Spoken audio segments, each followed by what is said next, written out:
Okay, so good morning, everyone. I guess good morning on the West Coast. Happy Friday, everyone. My name is Ana Aranda. I'm the Community Outreach Coordinator for the NASA Scope team.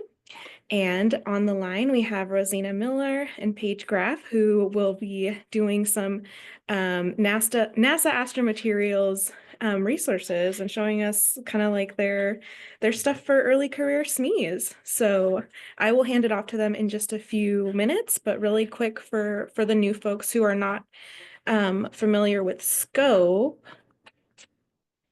So SCOPE stands for SMD Community of Practice for Education. The community in which we serve is the NASA science activation teams, like NASA Astromaterials, and early career scientists and subject matter experts, which are all the other folks on the line. So the domain in which we serve is the Earth and Space Science and Engineering Education sector. And our practice is to create inspiring educational experiences and materials that are true to science and broaden participation for learners of all ages. And today wouldn't be a savory session without our savory snack. So today our savory snack comes from Greece. It's pronounced koulori. So they're bagel-like bread that have been rolled in sesame seeds. And while the recipe may be simple, they remain a fast seller on the streets of Greece. So the question for today is, and feel free to drop this in the chat, which meal of the day do you think these snacks are often served? So breakfast, lunch, or dinner? And feel free to drop your answers in the chat, and I'll give us like 30 seconds to answer this. Let's see, let me pull up the chat really quick. Okay, I've got a lot of folks for breakfast. All answers, yes. B, okay, lunch. All right. Let's, any last minute thoughts before I go on to the answer?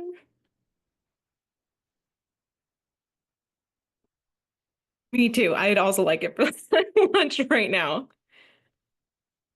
Let's see. Okay. So whoever said breakfast, you're right. So similar to like a bagel here in the US, they have like different stuffing and different types of spreads that you can put on them. So anyways, that is your savory snack for today. I hope y'all are hungry. So now I'm going to stop sharing my screen and I will hand it over to the NASA Astromaterials folks. Great. Thank you so much, Anna. Let's see if I can actually share my screen and let me know, are you seeing my slides? Yep, we can see it. Okay, perfect. Well, thanks so much, Anna, for the introduction. And that does seem like a good snack for breakfast or lunch or dinner or any time of the day. So thank you for sharing. And thanks everyone for being with us today. My name is Paige Graff, and I'm here with Rosina Miller, and we're part of the Astromaterials Science Activation Infrastructure team at the NASA Johnson Space Center in Houston, Texas. So just for starters, I wanted to give you a little bit of background about our team. And basically, our goal within Astromaterials and Science Activation is to basically share and actively engage learners of all ages with NASA SMD science and unique assets. Now, we're lucky enough where we work within Astromaterials that we have four sort of main unique assets. One of those are our subject matter experts, and you can see in this image collage a variety of our SME experts. Secondly, we have astromaterial samples, which is one of our most unique assets. And I'll just point out in sort of the center of the screen, Astromaterials 3D, and there's a link also on the side. Astromaterials 3D is an excellent way to be able to engage with our moon rocks and our meteorites in a way like you never have before. It's like virtually holding those samples in your hands. If you haven't checked out Astromaterials 3D, we totally recommend that you do so. Our third sort of asset is our specialized facility, like our curational facilities and our research labs. And fourthly, our SMD content. Now, we create resources, and we have a link to our Area Science engagement page. We create resources that help engage audiences with NASA science and also help showcase STEM careers and STEM career pathways. And our savory session for today is really going to focus on two resources, which can be adaptable and usable by you to help engage audiences with your science and promote some STEM careers to our next generation of STEM career folks. Now, these two resources include our discovery board, which I'll talk a little bit about, and our career hexagons, which Rosina will talk a little bit more with you about. And as we explore these resources, think about how you can use these resources and or adapt them for use in your engagement efforts. So that's really important because we realize not all of you may work with Antarctic meteorites, but we want to provide you with an example so that you can think about how you might alter or change the content of our discovery board to a topic that works for you. So as we focus on the discovery board first, let me just kind of mention that this is a picture matching puzzle-like activity designed to introduce learners, in this case, to meteorites and NASA's Antarctic collection. But again, keep in mind, you can replace the content with any aspect that relates to your work. And we'll explore that in a short bit.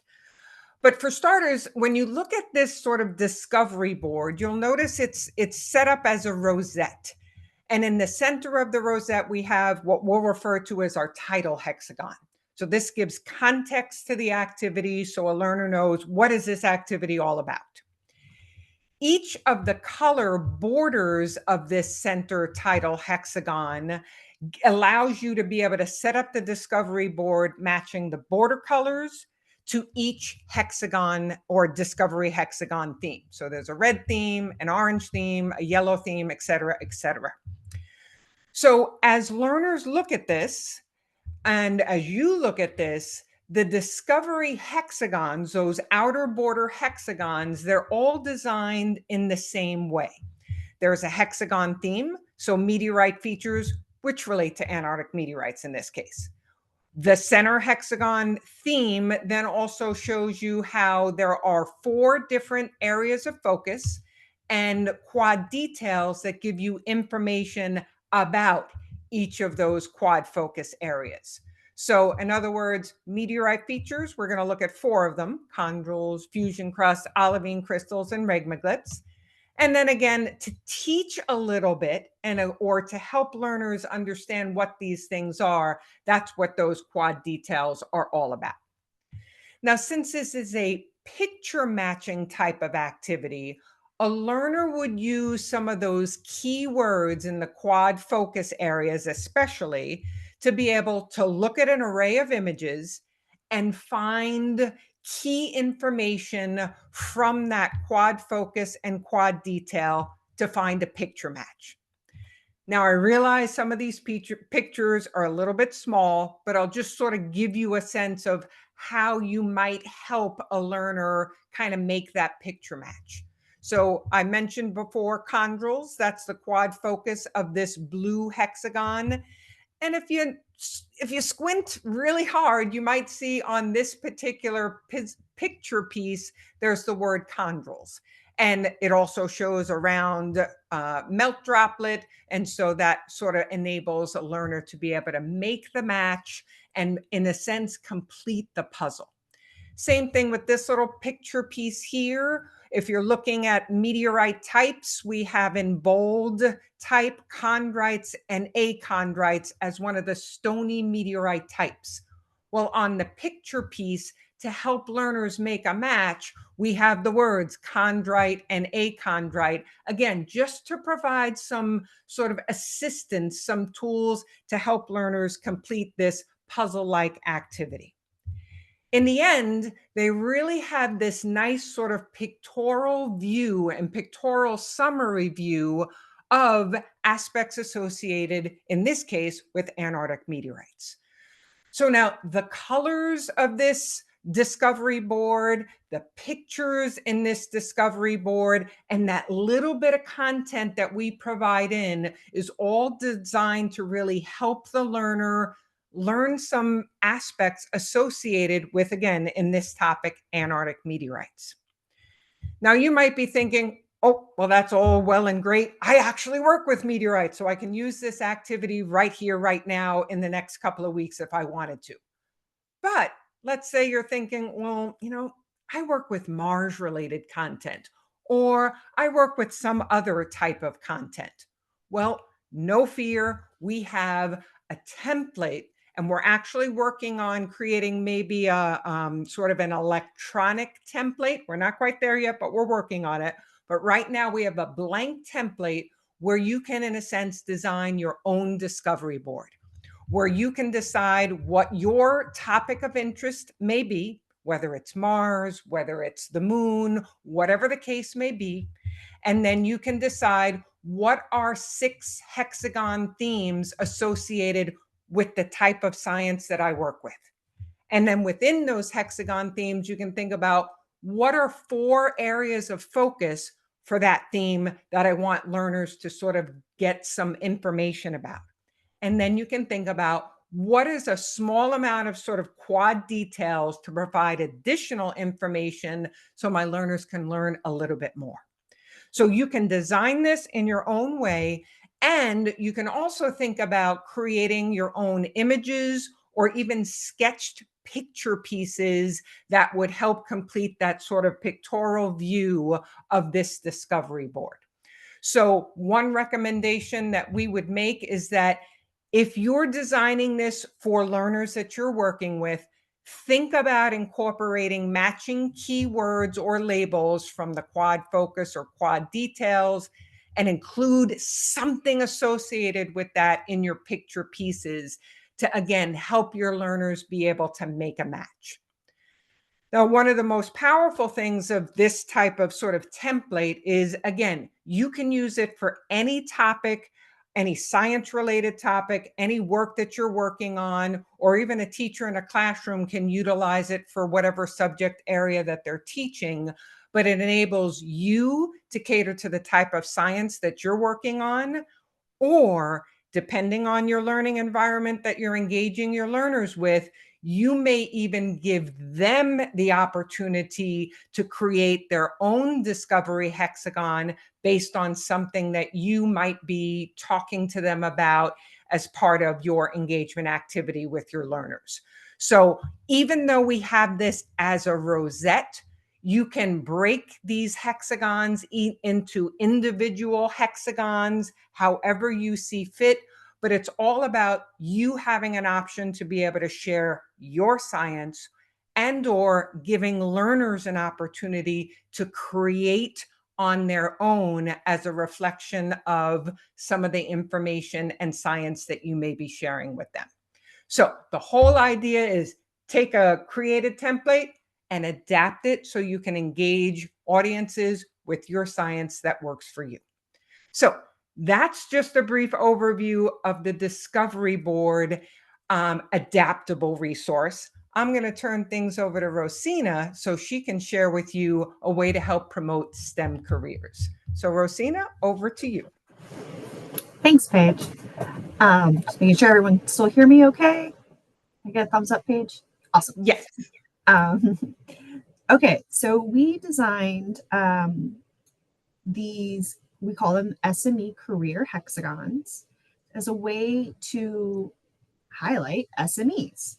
And really the original idea was, well, what if we had like trading cards or baseball cards? And then we were like, well, that's kind of boring. Everyone does, the baseball card thing, right? And we came up with this hexagon, which is really 7 little hexagons all put together. You're looking at this going, why does it look like this? When you print it out, it folds up. So this is actually interactive. Not only, it's visually appealing, but then people actually can play with it a little bit. And that's really cool. Oh, Paige, we lost the presentation. Sorry about that. I was trying to see you, and then I I lost myself. Sorry, here you go. Oh, that's okay. So yeah, so each tab is, we picked 6 different categories. So a background, what I do, inspiration, why I love my work, conquering challenges, and hobbies and interests. And so we interviewed some of our SMEs to create these prototypes.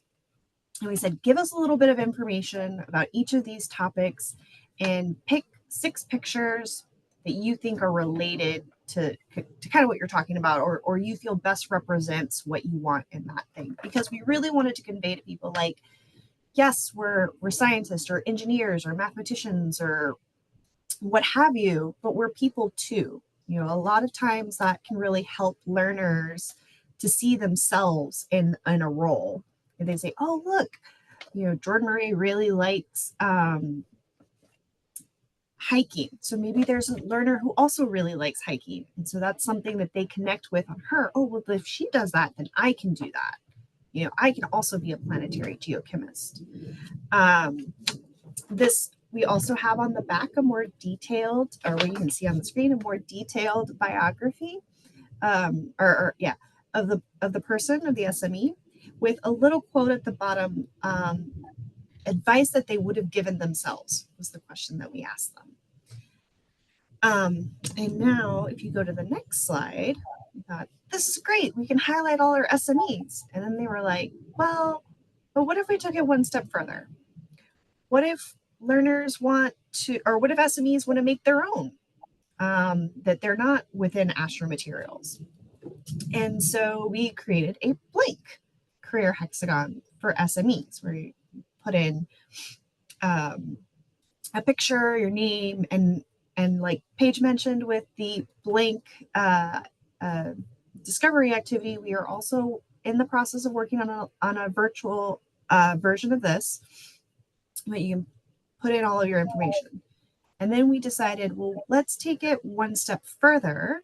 And what if learners had an SME come and talk to them? That they could actually, Paige, can you go back one? Yeah. If so I'm going to call out SJ because I know they're on the line. SJ gives lots of talks. So this is something that they could give to a classroom that they were speaking to. The students could write down the information about SJ that they want to remember, that they identified with. And we left the topics of interest blank so that they could put in whatever they want. And then we decided to take it one step further than that. Okay, now we can go to the next slide and say, let's have learners decide what they want to be in the future. And so this one's a little bit more structured. We kept the same 6 categories. So, okay, you see yourself as a subject matter expert. What are you an expert in? What steps do you need to take that'll help you get there? What does it look like if you're an SME and, you know, this, that, or the other? And we included both writing and artistic elements because we know that those are 2 really great things to really tie information together for learners. So with that, I'll hand it back over to Paige. Great.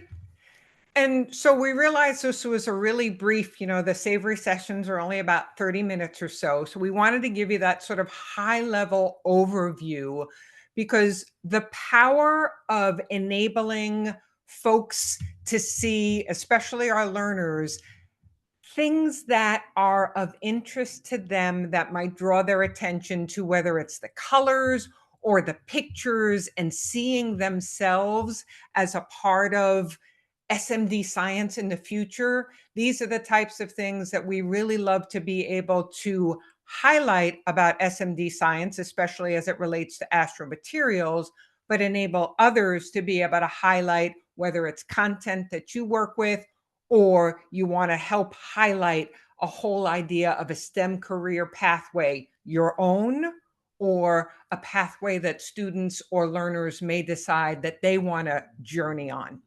Now, as Rosina and I may have mentioned, we're creating templates. We're working on ways to not only just have you be able to print out a blank template and sort of draw and create on your own, but we're also working on making somewhat of an electronic template where people can sort of plug and play and create their own without having to like figure out how can I make my career hexagon or whatever the case may be look as nice as some of these look. So we're working on those templates. And if you're interested in helping us test our created templates, once we have them more fully developed, feel free to email us, because we'd love to help you be able to share your content, your career pathway, and some of these hopefully valuable resources. So with that, again, we have some websites, of course, Science Activation and other SciAc teams, and we hope that some of this may be of use to you. Now I'm going to stop sharing my screen so I can actually see things.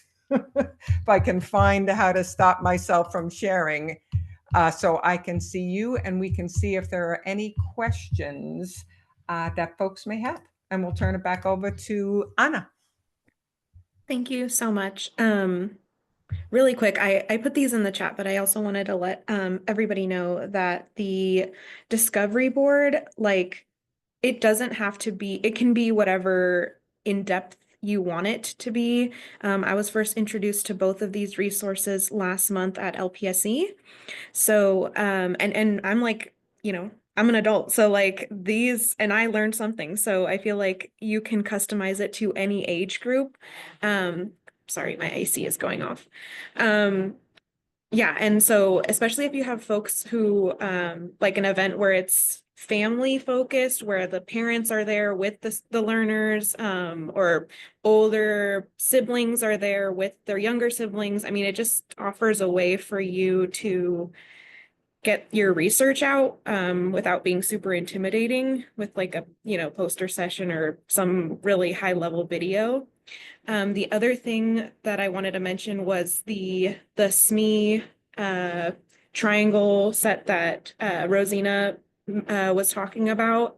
So if you all haven't done any type of thing like this, especially when you're doing outreach, I feel like it's a great way for the learners to get to know you personally, because yeah, I mean, I feel like when I was growing up also like, oh, okay, a scientist is somebody kind of like far off, who's like super smart and, kind of unattainable. So if you're working with communities, especially young learners, I feel like it's super important to build that kind of trust with them if they've never been exposed to, NASA science or a NASA researcher before. So anyways, that's just my 2 cents. If anybody has any questions or anything, please feel free to put them in the chat for Rosina and Paige. And thank you, Anna, for adding that extra bit of information. A couple of additional things, seeing those career hexagons really enables also learners to see not only the diversity of workforce that exists, but their diverse backgrounds, the diverse types of careers. We've had folks say, oh, I didn't know you could actually like do field work for a living, or that your whole career could focus on, breaking moon rocks and curating samples so that people can have access, researchers can have access to these samples. So it really opens up folks' eyes to, wow, that could be me, or that person is just like me. And one of the aspects I know Rosina pointed out is the conquering challenges component of the career hexagon. And a lot of feedback we've gotten from folks is how valuable the conquering challenges aspect is. Because sometimes learners look at these SMEs and they think, oh my gosh, they've known what they've wanted to do forever. They're like experts on everything and they've always been good at everything that they've done.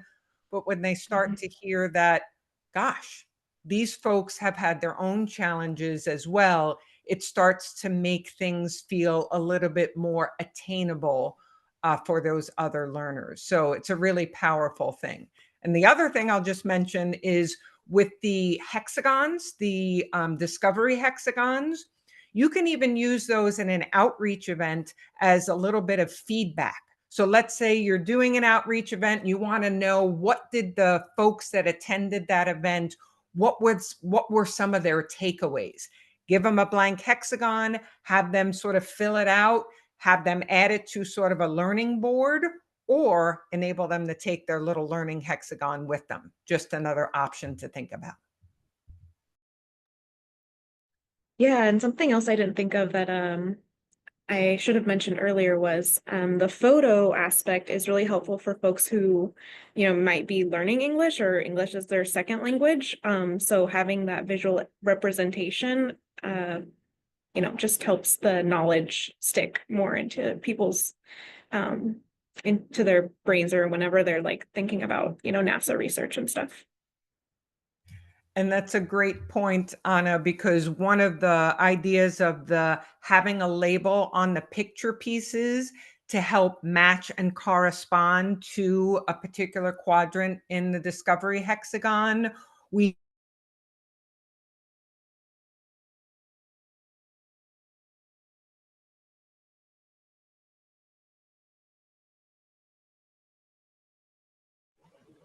Well, I think we lost Paige. sorry about that. Oh, you're back. Yes, I somehow got disconnected for a moment. So I don't know if you added in there, Rosina, but that whole aspect of helping promote success.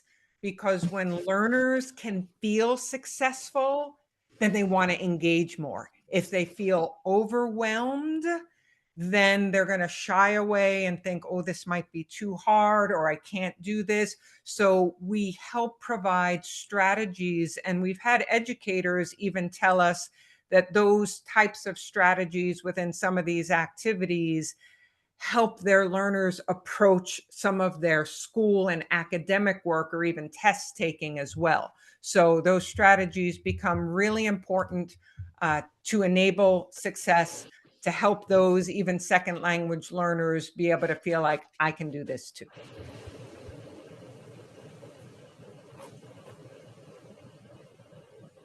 We have some good feedback in the chat. Everybody loved the resources.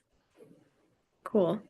Well, if no one else has any questions, we can wrap up today's Savory session. And again, I'd like to say thank you to Paige and Rosina for joining and creating all these really fun outreach materials. And thank you everyone who's on the line for joining. We are going to have our next Savory session. Our May one will be on Friday, May 30th. Same time, 11 p.m. Pacific time, and we will be having Infiniscope, which is another science activation team, and they're going to be showing some of the resources that they've built for interviewing a scientist. So yeah, it'll be really fun. And once again, thank you so much for the NASA Astromaterials folks. And I see Paige dropped in some information. But yeah, I'll be sending a follow-up email, and I'll include Paige and Rosina's. Oh, perfect. You got it on there. Emails. So yeah, and the recording will be on YouTube later this afternoon. So thank you all so much for joining.